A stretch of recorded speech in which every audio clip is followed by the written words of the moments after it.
Dandadan.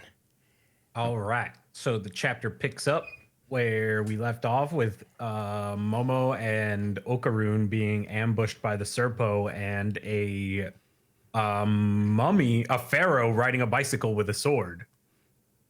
That was a sentence that I just said. I think my favorite part about this mummy riding a bicycle with the samurai sword is that this bicycle has a little bucket, Yeah, it has a basket on basket it. on the front. So it's like extra whimsical.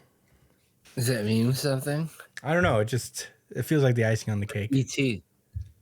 You know, like a cherry on top. It's like, and it has a little basket up front. But yeah, we had just discovered that Okaroon can use the ogre club to make a little spirit sword or something like that. A little spirit club that he used to parry the the pharaoh's attack. And as they're kind of like in awe of it, it starts to turn flaccid. It literally just like fucking falls over. And he's starting to realize that this isn't something they can easily maintain since he's new to it. And he's kind of describing that he got the stick from Momo's grandma and he's supposed to charge it with spiritual power. But as he's trying to concentrate, the Serpo come over and they use their 6 sensory organs to blast Okaroon and Momo. And as they're kind of starting to get swarmed by them, the pharaoh swings back around and tries to attack, but Okaroon blocks it once again. And as they're trying to find a way to get out of here, like the Serpos just continue to kind of lay it in on them. And as things are looking very dire, space alien lady shows up again, the karate space alien or whatever her name was. And she's kind of just like, what is the meaning of this? Why do you people have the whistle? She is not happy that she has to come here and save them when all she really wants is for them to be dead. So that is unfortunate for her. And she's just really pissed off. She's like, this is insufferable. First I have to bake bread and now I have to help these people. And we get a flashback to her and Saint Germain inside of the bakery. And she's kind of like talking to him saying, hey, she wants a powerful suit. Because the one that he had given her prior was hard to use and it was weak. And she's kind of like laying it on. She's like, I'm helping you, so you have to listen to me. He's like, I'd rather not. Very well. However, I'm going to give you one more job. See this whistle? When it is blown, the shop's lamp will light. If you see it lit, then I want you to go help the person who blew the whistle. The suit's GPS system will tell you where to go.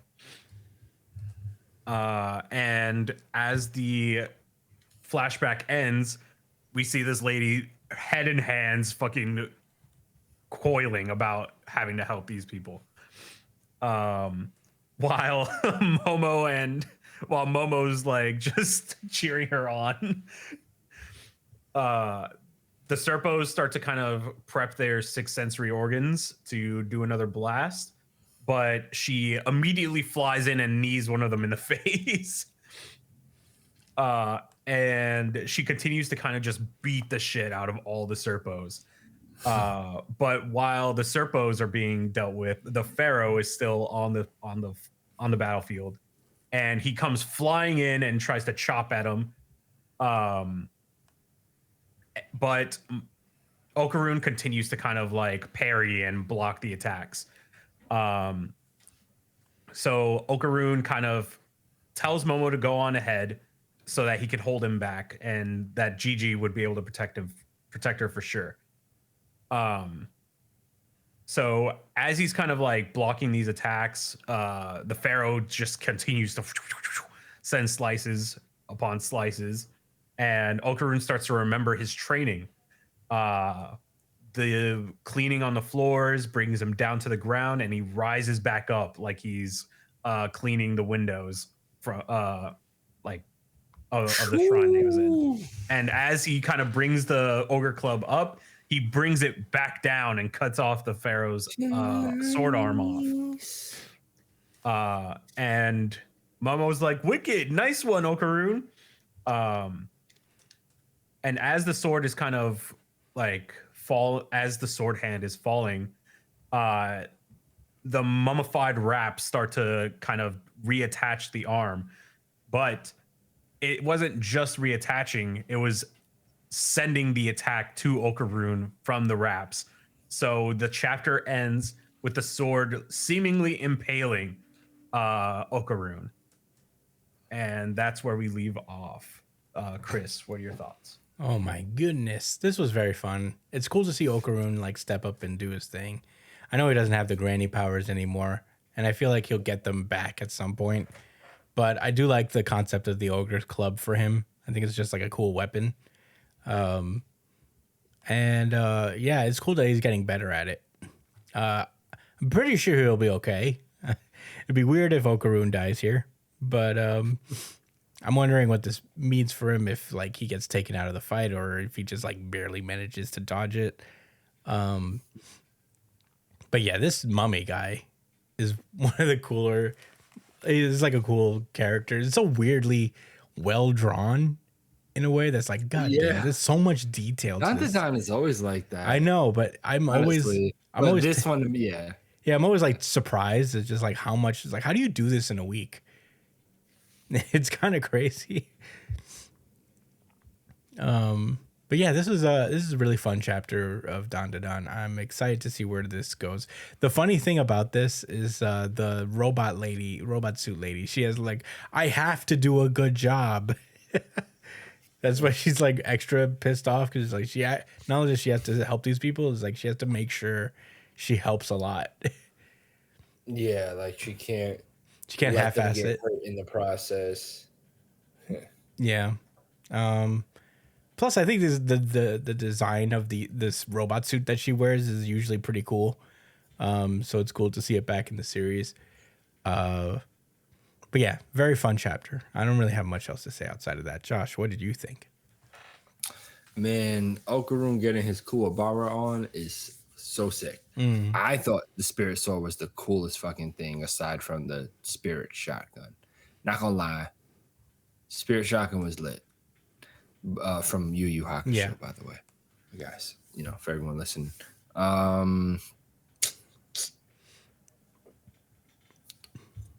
It's a funny chapter.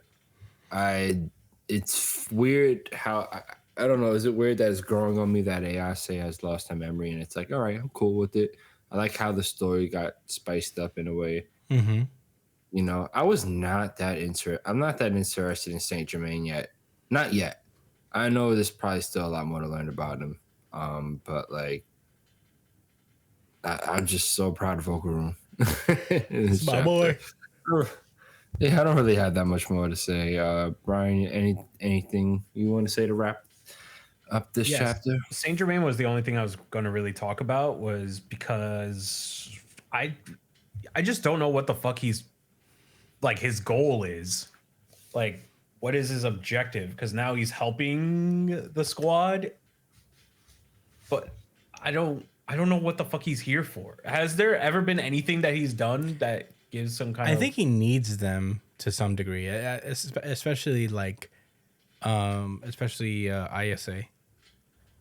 I think he wants to make ISA his ESP queen. Well, I think I don't remember what he said he had to do to achieve the Dandadan thing that he's after, but I think he needs them for something. And I wonder if like all of this is just a way. Oh, he needs their powers, I guess. So he needs them alive, and he's more against the Serpos because he doesn't work with the Serpos, even though he's like an alien. So, you know, he's just trying to keep the competition from like getting his thing. Their powers are his to use, not the Serpos.